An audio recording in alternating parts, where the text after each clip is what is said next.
All right, first thing we're looking at is isolating the arms. If we isolate the arms, it's a lot easier to attack, move, and just be successful in the side mount.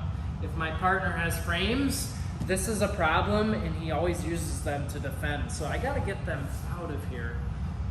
These both serve different purposes. This one here, the near arm, will keep my hip away. When my hip's away, it's hard to keep pressure on him, and also much easier for him to sneak a knee in. We don't want that. This arm is in charge of the frame on my head. When he lifts his elbow and pushes, it brings my head over here. Now I'm off balance. He has space to escape. If this wasn't there, now he can't really frame in that same fashion, okay? And that's what we want. If they didn't have their hand there, you would just go like this, okay? But rarely does that happen. They normally have it there. You gotta get it away. This is how to do it. Start head and arm. I'm gonna pull my hand back and reach through the space. It feels strange at first, but this prying method works really good. I lock my fingers, 10-finger grip, and I'm gonna push my elbow out like this. My goal is to get his elbow above his shoulder. You know what that means? Good control. I circle my head, and now I sneak it in there. Hand comes underneath. I hug it, chin to my hand. Now when he tries to bring the hand in front of the face, it's not going to happen though. Now we're safe from that frame. Okay? So taking away the far frame, whenever you feel you're struggling and they're pushing your head away, do this. It's a great way to deal with a major problem. So I come in here, pry it out, circle my own head, pinning his arm. If you let it up, they recover. So I have to come in, head to the mat, underneath the arm, chin to my hand, ear to my shoulder. That's the other thing. Okay, I gotta hug it. If I'm like this, he can still punch his hand through. It's possible. All right, I want to be like here. Good. Now let's turn this way, please. Good. Next thing we want to look at, move this way.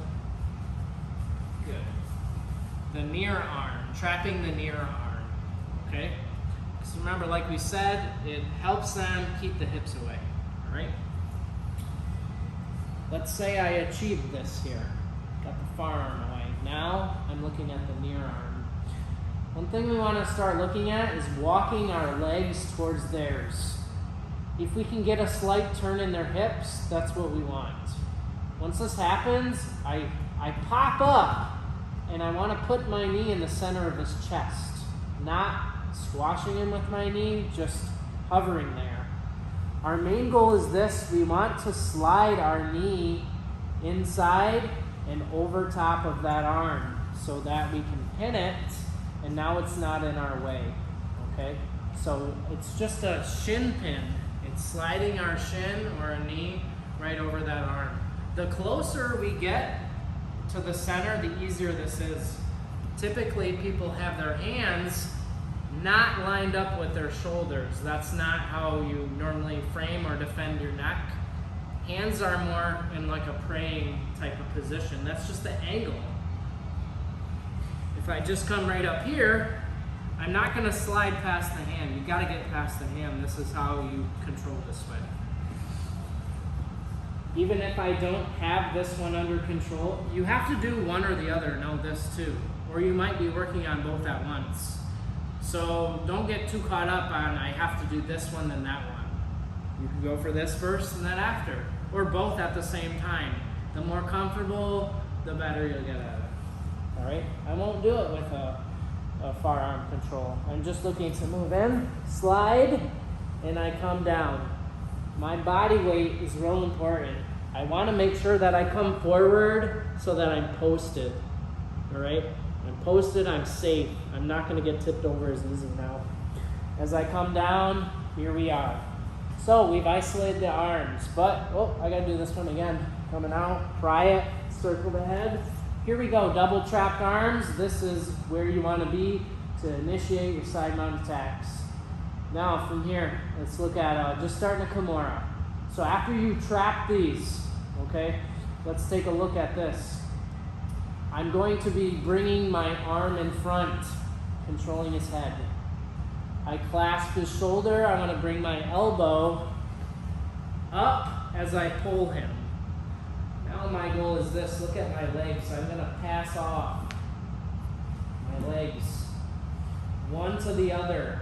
My arms blocking his head so he cannot lift it. Now I step over and drop my knee. I pinch them together. Okay? This is an ideal attacking position. Turn your head towards me. Thanks.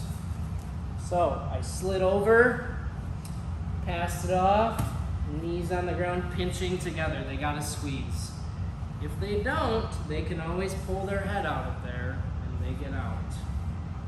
Right here. Now, another issue we gotta deal with, all right? Controlling this thing. If I'm up like this, they can get their arm out.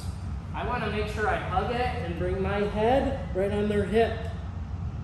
Now I'm pinning him, now I'm controlling him. I switch my arms. Right hand comes in, left is gonna slide back and work its way to his wrist. Once we're here, we're looking to lock up our Kimura grip. All right, let's turn. Who's around? Who's on this? Let's go from the trapped arms. Right here. 1, 2, 3. I want to bring it up towards me and behind his back. You pull with your body. My arms are not that strong, okay? You are not that strong, sorry. Gotta pull it back, and now I guide it over. I have a lot of tension right now. Here's a quick way to get this Kimura going. You can keep it behind the back.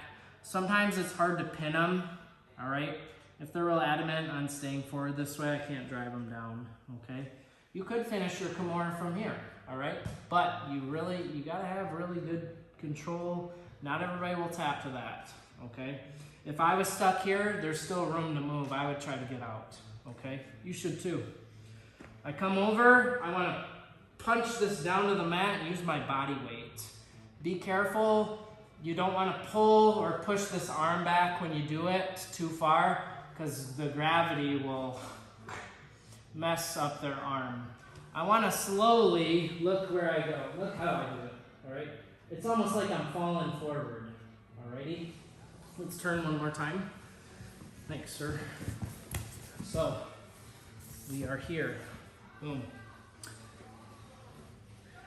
We start the switch. Right, left, in, grip, bring everything down. I'm just sprawling on his shoulder, elbows on the mat, knee is open, this hip is up. I want to start sliding his hand, pin his hand to the ground as hard as you can. I look at his elbow and I lift it, and I get my pressure. This is an upper arm break. Normal Kimura is on the shoulder with the arm behind, like this, okay? The same exact submission, all right? Sometimes harder to achieve. So I like to put the hand to the mat. That can help us get it real fast.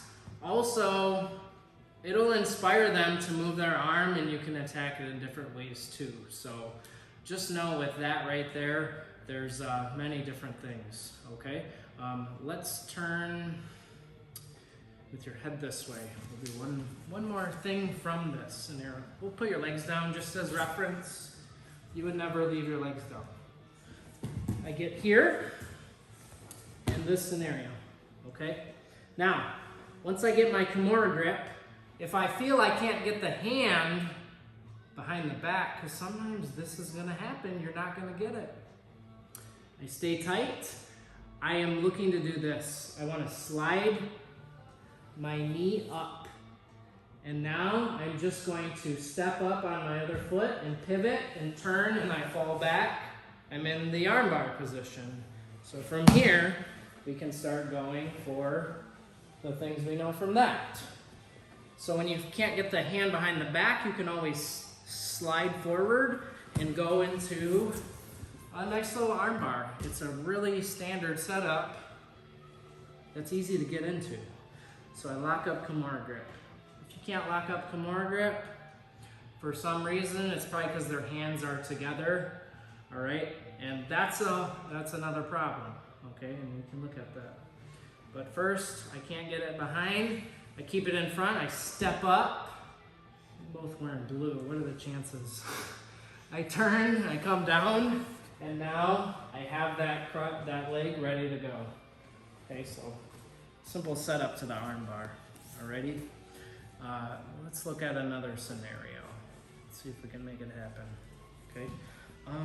Let's go head this way, right on our side. This way, good. All right, this will be great. So let's look at this.